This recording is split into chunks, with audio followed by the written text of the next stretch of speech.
Hello and welcome to the We Want Women podcasts in association with the fantastic Big Condo Radio. We're here in the studio today with another fantastic guest who we'll introduce to you in just a second. My name's Nick Hardman. I'm Rachel Neddings. And we are We Want Women, and We Want Women are a project in Liverpool, and what we do is we want to know and hear about women in the performing arts and what they're doing. We want to empower women, create a sistership, and hopefully bring about some great support system networks going on there.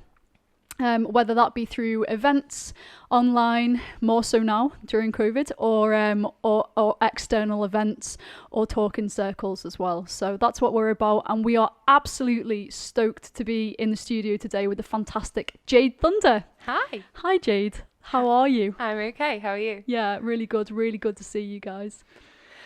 So tell us a little bit about yourself. We know, but tell our watchers and listeners, who are you, what do you do? Okay, my name's Jade Thunder, and I have been a musician in the Merseyside area of the UK for 22 years. Wow. Yeah. And I sing and I play guitar and I tour with a couple of bands across the UK and Europe. And at the moment I'm writing my own album and hopefully going to be putting it out in June next year. Very, very exciting. Yeah. And extremely overwhelmingly brilliant to hear all of those things that you do, and hopefully we can talk about as many of them as possible. Of course. So oh my goodness, so tell us a little bit about that album that's coming out. What's happening with that?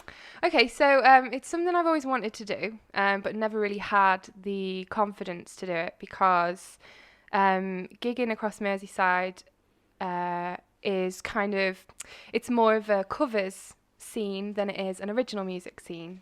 Even though the original music scene is big in Liverpool, it's not so much on Wirral, which is where I was based and where I was gigging the most. So most of my career has been covers. And I always wanted to write and I always felt like I should write, but having people like yourself on the scene who write these incredible songs and you're just like, oh, I don't think I'm up to scratch. So this has been a long time coming for me. I did do an EP in 2016 that was actually 5 tracks, but they were written in 2003. So they were like just a way for me to just get them out there because I hadn't actually put anything out there yet. I remember that launch. It was amazing. I was there, and where was it? It was a massive Proscenium March Theatre. The Flora Pavilion. The Flora Pavilion. Yeah, that's it. Yeah. I'm bad with names. It's like a big Proscenium March place. It was an incredible event, and it was sold out. And I loved hearing your performances and your original music, especially. I'm a big fan. Yeah. So back then it was all very blues oriented. It was very heavily focused on blues just because that's what I was enjoying at that time. But as the time's gone on, I've realised that I was still very much in the covers mindset where I'm mimicking the original artist and not actually finding my own voice, which is super hard to do, especially when you've got so many influences. And I still write in a particular style. I still write, if I'm heavily influenced at the moment by Joni Mitchell, Kate Bush, so I will sort of lean towards those sorts of styles. But then I've still got this element of me because the songs are personal, and they're much more personal and much more raw this time around. Amazing. I'm really excited to hear it. So June next year, did you say? That's the plan, yeah. The album launch is due to be the 19th of June. And I've got Megan Louise and Cal Ruddy coming on the show with me as well. 2 great artists there. I know. Yeah. And hopefully we're going to plan to do like a finale together, the 3 of us, because we span across the Americana genre. Mm-hmm. Cal's obviously a bit more sort of hillbilly rock and roll, and you've got Megan Louise who's like country, sort of going into like the dark country R&B scene. Yeah. And then you've got me, which is kind of folk rock. So we span the Americana sort of genre quite nicely. And it's very complimentary rather than feeling like it's a competition or anything, because that's not what it's about. It's just celebration of music. But I'm launching an album as well. Fantastic. Yeah, the 19th of June, put that in your diary, so let's hope that can go ahead. Yeah, fingers crossed. Yeah, of course, none of us know, but yeah, we'll be there definitely for that one. Very exciting. Why don't you tell us a little bit about what it's like to be a woman in the performing arts industry, especially in the kind of music scene that you're in? So, starting when I was 11, the reason I started at the age of 11 was because my mum was a singer too.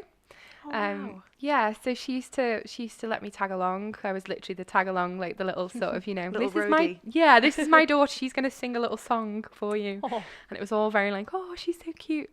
And I never really spoke on the microphone till I was about 17 because I was so intimidated by drunk people, and obviously, being in that sort of environment, in the pubs and the clubs across Wirral, Merseyside, Chester, North Wales at the time as well.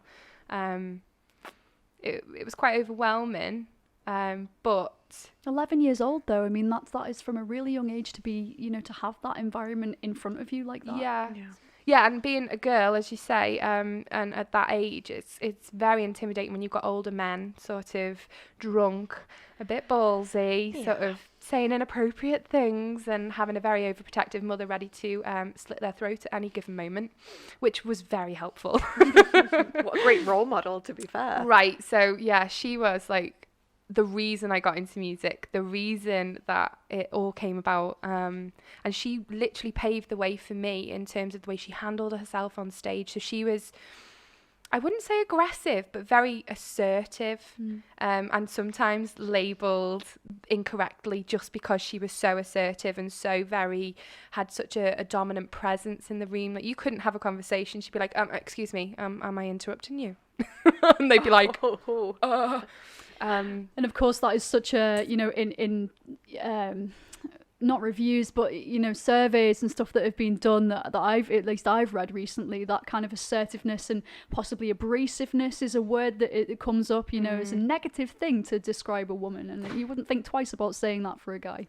No, exactly. I think Taylor Swift covered it quite well in the song The Man. I don't know if you've heard that, where it's like, I would be complex, I'd be cool if I was a man. Like, you wouldn't question my behaviour if I was a man. You wouldn't be asking me who I'm wearing if I was a man. You wouldn't be interested if I was going home with a man at the end of the night.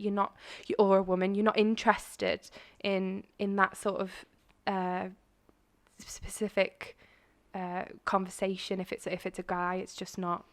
It's not heard of. So watching my mum handle herself in the pubs was really inspiring, just because she would have full control of the room, and she would, I wouldn't say demand, more command attention. And she was a true performer, a real performer, and it was such an inspiration growing up, because that when I then went on my own at 17, it sort of helped pave that way for me, and that's how I ended up being so confident on stage and being able to say, excuse me, hello, I'm performing, do you want to shut up? And the guys would heckle, and I knew how to handle that because I could shut them down just because I've watched. And I always joke with my mum and say, I used your joke the other day, and she's like, oh, did you? She must be so proud of you. Like, she must really sort of see you as you are now and be like, yes, I have produced or helped to produce the most amazing new woman of the age, Yeah. That must be a really great feeling. She does say all the time how proud she is. It's just a shame because the reason she doesn't gig is because she got sick. She had a couple of strokes actually, and then after that she got sick with a disease called sarcoidosis, which has just left her bedridden. So to see her go from somebody so energetic and passionate to, feeling confined and having this, well, it's actually what we're all going through in lockdown.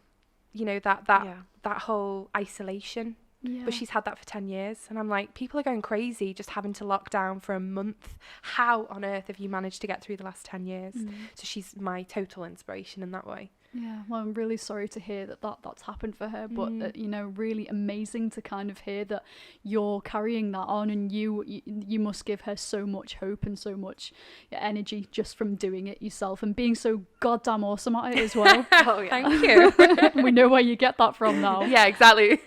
And you mentioned COVID there, and I know that was sort of in relation to your mum, but how has it been for you? Because you've really had a tough time. Yeah, so overnight, as most musicians, we were going through from 6 gigs a week. It was my life. It's been my life for 22 years. And then nothing, just like that. What the hell do you do? Thankfully, I had another business set up which is my website design company. I've been doing that for a while, but I never really pushed it because music is my first love and my passion and my focus. However, through lockdown, the website business has really kept me sane.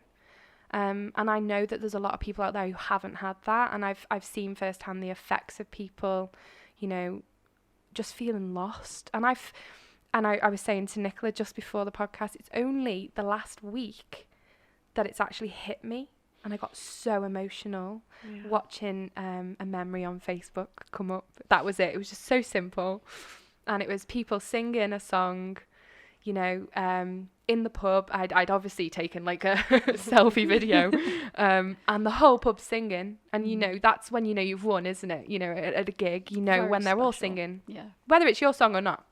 You've got them. You yeah. brought them to that point of togetherness and wanting to be involved and just having a great time. Yeah. Oh, it's that atmosphere, isn't it? So lively. You can't replicate it. No, and so I found that when I was at the beginning of lockdown, I found that I was doing these live videos, and there was no audience participation. There was no instant feedback that we all want as a It's performer. like you end the song and it's like silence. Right. It's There's like, no instant gratification. There's no validation. There's absolutely nothing. And you're just sat there going, did I do okay? Okay, I'm going to carry on. And hope there's a few comments on the screen to respond to, you know. And it's just this whole, and after a couple of those, I think I did about 18 or 19 coronavirus sessions, I called them. I stopped because it felt soul destroying. It wasn't what I wanted.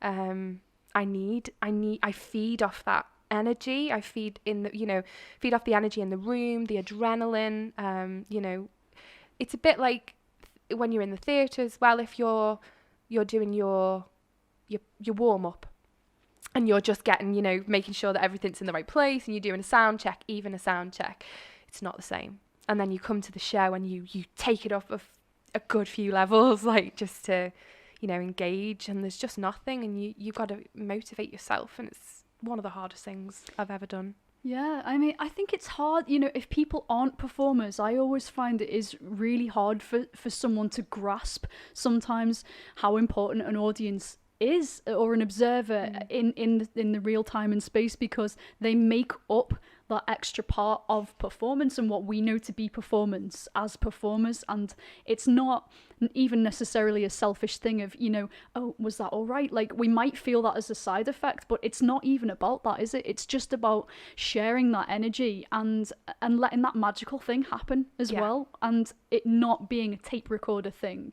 You know, I suppose you found this as well, where you start playing a song and it can change because of something somebody does. Somebody gets excited or a crowd start cheering, and it changes things, doesn't it? That Completely. energy. Yeah, I found, like, over the years performing a song, and then you realise they're singing along, so then you do another chorus. You know, you extend it because 10 choruses. Yeah, exactly. You extend it, or you'll drop it down and you'll make it really quirky and get everybody just sort of, you know, get into it a bit more. And there's lots of things that happen, just these tiny nuances that just make the performance special in that moment.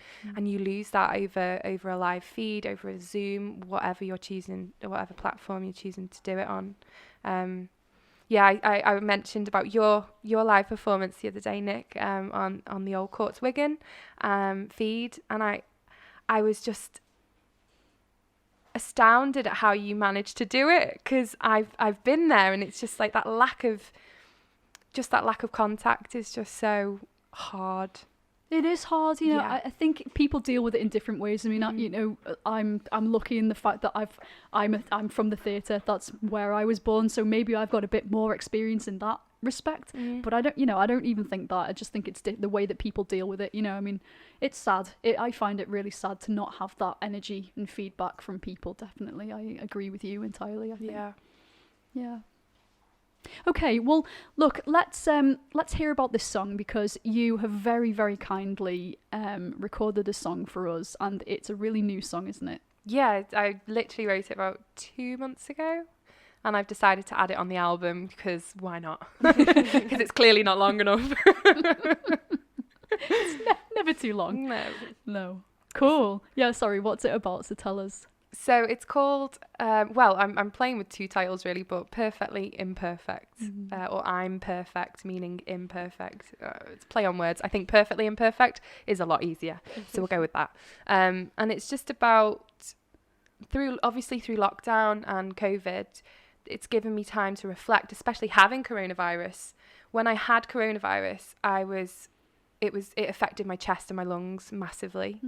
To the point where I couldn't breathe. We had the ambulance out one night because I just was so restricted and panicked. You know, will I sing again? You know, just those small things. Oh my God, is this it?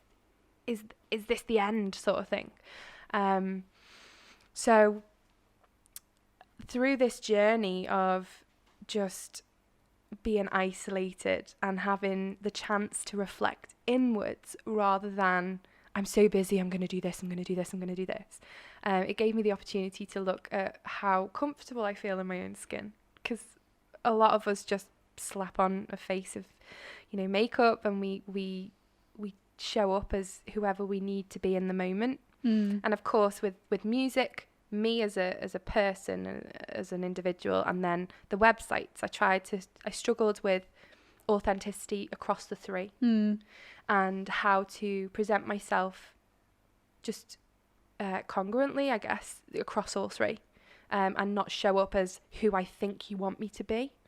And through that process, realised actually I love who I am. I've been through a lot with illnesses and, you know, ex-boyfriends, obviously ex-partners, that plays a lot.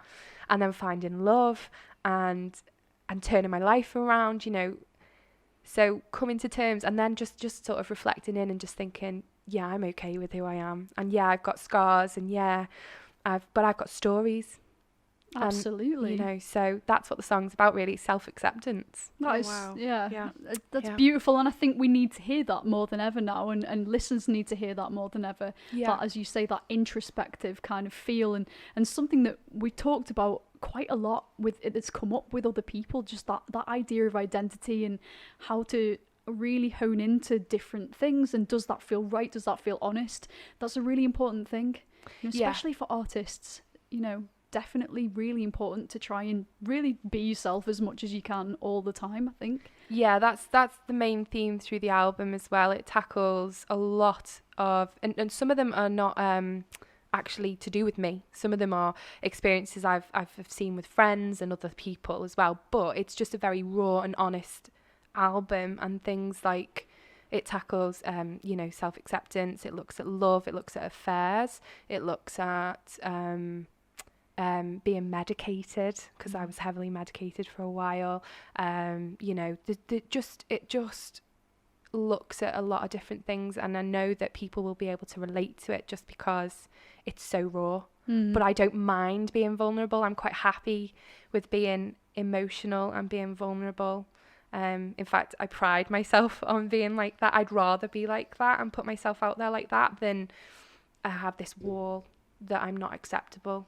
I want to be approachable, and I want to be relatable, and that's who I am at my core.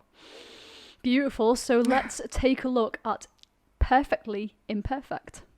The beauty's in the imperfections. It took a lot to see that goal. Dismembered healing landscapes and the apple poison soul. From rotting roots to charcoal lumps, a black heart turned to wood.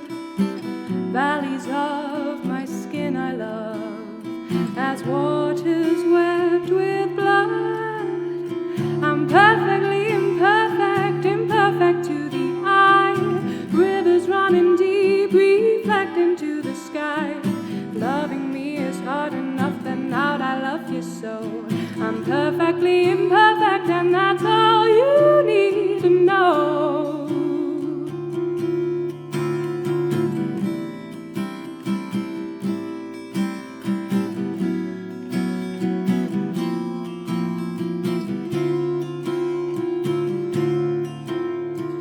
Leaves that fall in autumn, lessons turn to pulp, feeding up my mind with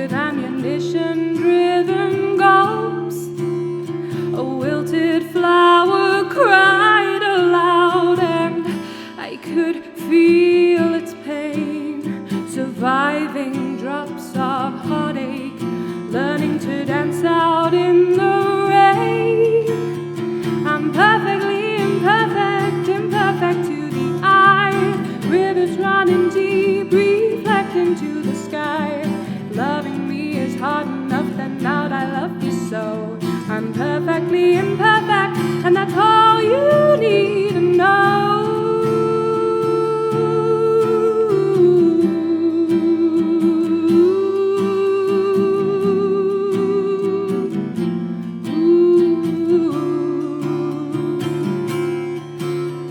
I'm perfectly imperfect, imperfect to the eye. Rivers running deep, reflecting to the sky. Loving me is hard enough, then out I love you so. I'm perfectly imperfect, and that's all you need to know.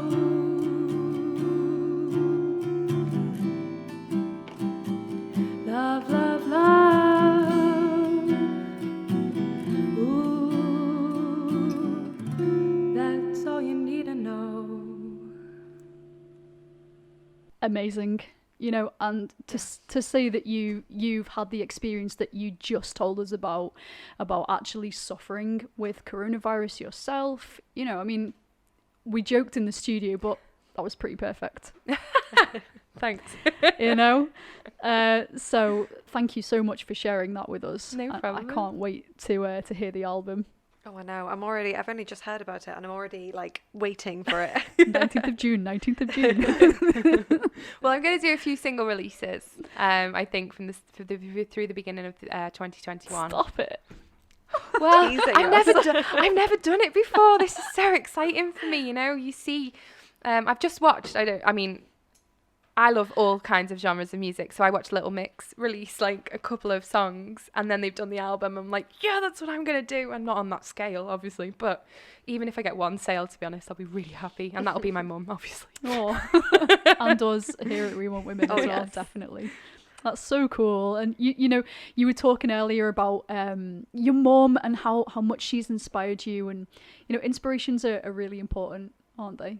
Yeah, I've got so many. Obviously, the first ever inspiration was my mum, but in terms of performance, I could go on to look at local artists, particularly yourself.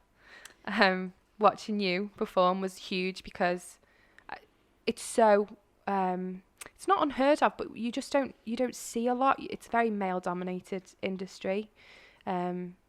So That's yeah. why we're here. Yeah, Yeah. no, thank God.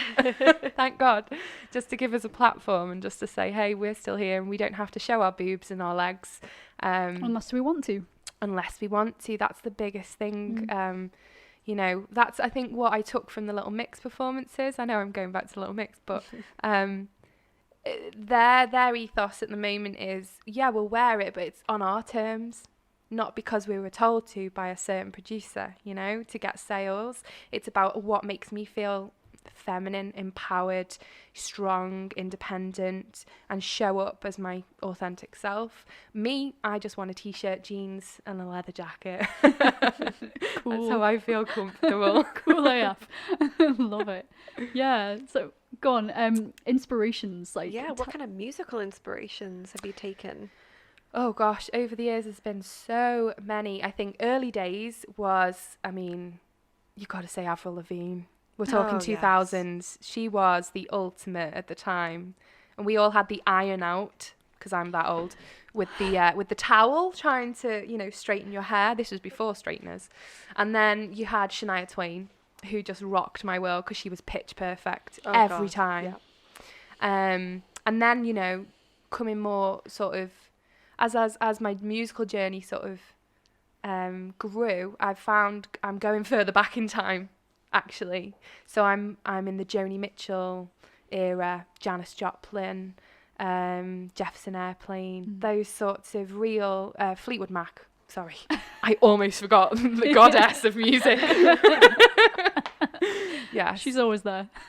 Yeah, and she's just done a mix with Miley Cyrus Yeah. for Edge of Midnight, which just completely blew my mind because Edge of 17 is Of my course. ringtone. Oh, is it? Yeah, absolutely. Yeah, it's a So- good song, and it is. You know, we chatted about this. I can't remember whether we chatted on air or not about this, but yeah, I mean that, you know, that kind of mix that they did together was really cool. You know, it's like you hear that song and the Stevie version, and then you hear like it brought right into now, and Yeah. it's inspiring, isn't it? Yeah, it just shows that music just transcends across all eras, genres, everything. You know, there's one particular song I've written that's actually going to go on this album finally.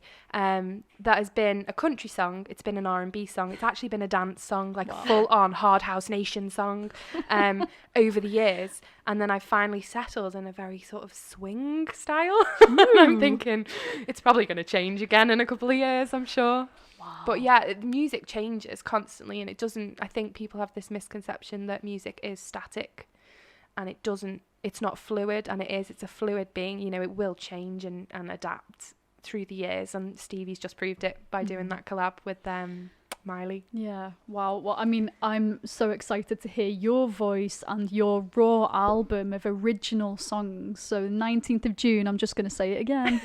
And it's the day after my birthday, so Okay. it's going to be fun. That's going to be super, super cool then. Yeah, all of the partying. Yes, Definitely. the whole weekend. So let us know, where can we find you, Jade? So at the moment, well, I'm not gigging. So Online. So online. all of the online. All of the online. So I have my website, which is jadethunder.com. Mm-hmm. I'm on Facebook, Instagram, YouTube, SoundCloud, every single platform you could possibly stalk me on. But please don't stalk me because that's weird. Yeah, I'm on pretty much everything. I think Instagram's my big place where I do the interactions day to day. I'll just automatically post to Facebook because there's an option to, and I'm super lazy. We all do that. Yeah. Yeah. Cool. Amazing. So make sure that you check out Jade Thunder everywhere online. You will find her. And make sure you put down the 19th of June next year in 2021 for her amazing album release. Thank you so much, Jade, for coming on today. It's been a pleasure to have you. Thank you so much for having me too. It's been awesome. Thank you. Oh my goodness, that went too fast. Oh, it always does. It always Every does. time. Yes. So please make sure that you check that out. And thank you so much for watching today. Check out the links, link to this video as well.